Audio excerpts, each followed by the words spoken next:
Bagweso madume tseno ke dikgang tsa loleme la Setswana tseo di tlisediwang ke Keotshepile Mokate mo Platinum North West TV tla re lebelele tseo di itlhomileng kwa setlhoeng. Mokhuduthamaga Lehari o na le mo kopanong le batsamaisi ba tsa boitekanelo ba porofense. Mo go tse dingwe, Mokhuduthamaga Sambatha o rotloetsa balemirui go Ikwadisetsa lenaneo la beng ba ithutang ba temothuo. Tla re simolole ka tsa mono porofenseng. Mokhuduthamaga wa lefapha la boitekanelo mo Northwest Sello Lehari ga mmogo le motlatsa mokaedi kakaretso wa maokelo le tshegetso ya tsa kalafi Polaki Mokatsane ba kopane le batsamaisi le baeteledipele ba tsa kalafi mo porofenseng kwa Sun City Resort. Mokhuduthamaga o ne a amogela tshedimosetso ka ga ditirelo tsa bone mo baaging go ralala porofense. Fana bua kwa kopanong o rotloeditse batsamaisi ba tsa kalafi go netefatsa gore go na le melao e feletseng ya go laola go rarabolola dikgetsi tse di ka nnang teng tsa dikgotlhang kgatlhanong le lefapha. Mo go tse dingwe tsa mono Northwest, Lelokokhuduthamaga la porofense la lefapha la temothuo ya tlhabololo ya metsemagae Matoda Sambatha o ntshitse pitso e botlhokwa go balemirui go kwadisa dikgwebo tsa bona go nna beng ba ba amogelang ba ba dirang mo temothuong. Mokhuduthamaga o gateletse mesola e mebedi ya lenaneo leno a kaya fa le tla tsenya maatla a mašwa le bokgoni mo ditirong tsa temothuo.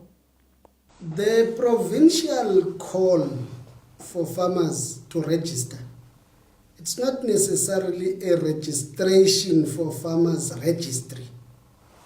It is a follow-up call to what we had issued previously for unemployed graduates to register. Unemployed graduates did register. The number is around 1,200. In that number, we have two elements to assist them on. The first one is that those that have not done internships, we must take them back to internship, which is equivalent to 2 years. And in the internships, we have two fundings. We have a funding from the grant and a funding from Agrisita. Agrisita has confirmed to us it will give us an allocation for 300 unemployed graduates for internships, which is 5,000 rand per month. And that's the group we are taking first, the 300. Then the call to farmers is that because you are going to do internships, you needed to confirm a farm. A farmer must be prepared to supervise and keep graduates, but that farm must comply with the standard at which graduates can be kept in a farm paid for by the state, the graduates. This call now to farmers to register, it's meant for farmers who have an interest to receive and participate in a program of graduates internship. This is what we are calling for. So that the 300 we are taking already from the funding of Agrisita do have confirmed funds for practical deployment for their internships. That's the call.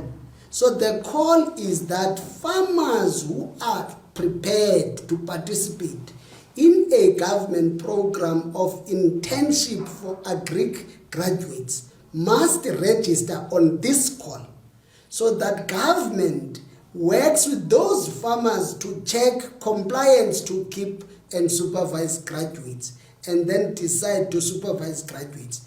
The issue we must do, we must call for many farmers who are prepared to call, because it then helps government to have many workplaces where you can send unemployed graduates on a program of practical supervision training.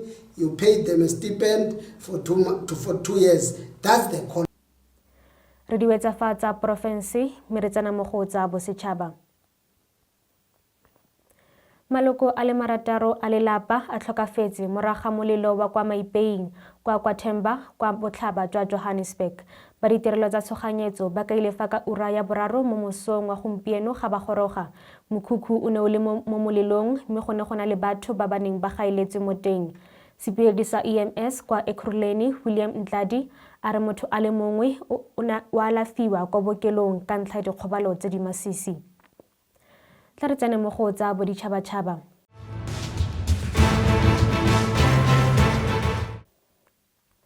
Mapalestine a ka nna 24 a bolailwe ke ditlhaselo tse pedi tse di farologaneng tsa difofane tsa Iseraele go akaretsa le tlhaselo ya sekolo se se neng se na le malapa a neng a fudugisitswe kwa bogareng jwa Gaza. Go kailwe fa ditopo di le 20 go akaretsa le tsa bana di ne tsa bonwa moraga gore molelo o fise diphaposi tse pedi tsa borutelo tse di neng di fetotswe go nna dikamore. Dikutlafatsa boditšhabatšhaba mme re tsena mo go tsa kgwebo.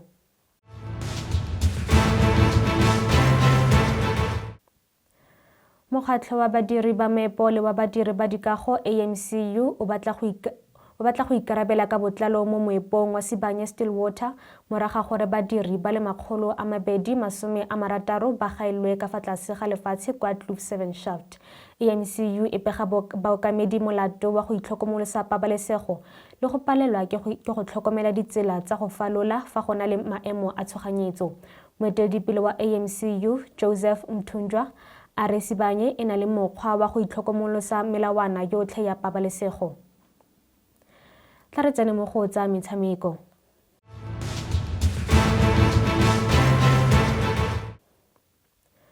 Mokatisi wa setlhopha sa Kaizer Chiefs Nasreddine Nabi o supile maikemisetso a go tswelela le setlhopha le fa se sa fetse mo maemong a kwa godimo a borobedi. Moraga Maleka le Polokwane City kwa FNB Stadium mo motshamekong wa bofelo wa Betway Premiership, Nabi o kaile fa amogetse tlhomamisetso malebana le go tokafadiwa ga setlhopha. O buile fa kopane le modulasetilo Kaizer Motaung ka Labotlhano le gore go na le dithulaganyo tsa go tlisa batshameki ba maemo a kwa godimo mo setlhopheng se se tlang. Mo setlheng se se tlang. Mo go tse dingwe tsa metshameko, Akani Simbine o atolositse rekoto ya gagwe ya go sa fengwe mo kgaisanong ya dimitara di le 100 go ya go dikgaisano di le 5 tsa boditšhabatšhaba ka go bona phenyo ya boraro ya Diamond League mo setlheng seno kwa Rabat maabane. O supile nonofo mo dimitareng di le 30 tsa bofelo mme ya gapa sekgele ka metsotswana e le 9.95. Ferdinand Omanyala wa kwa Kenya o nnile wa bobedi ka metsotswana e le 10.05 fa Fred Kelly wa kwa United States a nnile wa boraro ka metsotswana e le 10.07. Simbine o fentse Diamond League ya bolesome le bobedi a dira rekoto ya ga History Clout. Tla jaanong re diwetse ka tseo di itlhomileng kwa setlhoeng. Mokhuduthamaga Lehari o na le mo kopanong le batsamaisi ba tsa boitekanelo ba porofense. Mo go tse dingwe, Mokhuduthamaga Sambatha o rotloetsa balemirui go Ikwadisetsa lenaneo la beng ba ithutang ba temothuo. Re diwetsa fa mo gaetsho go fitlhela re kopana gape mo nakong e tlang ke Keotshepile Mokate, mothweso sala sentle.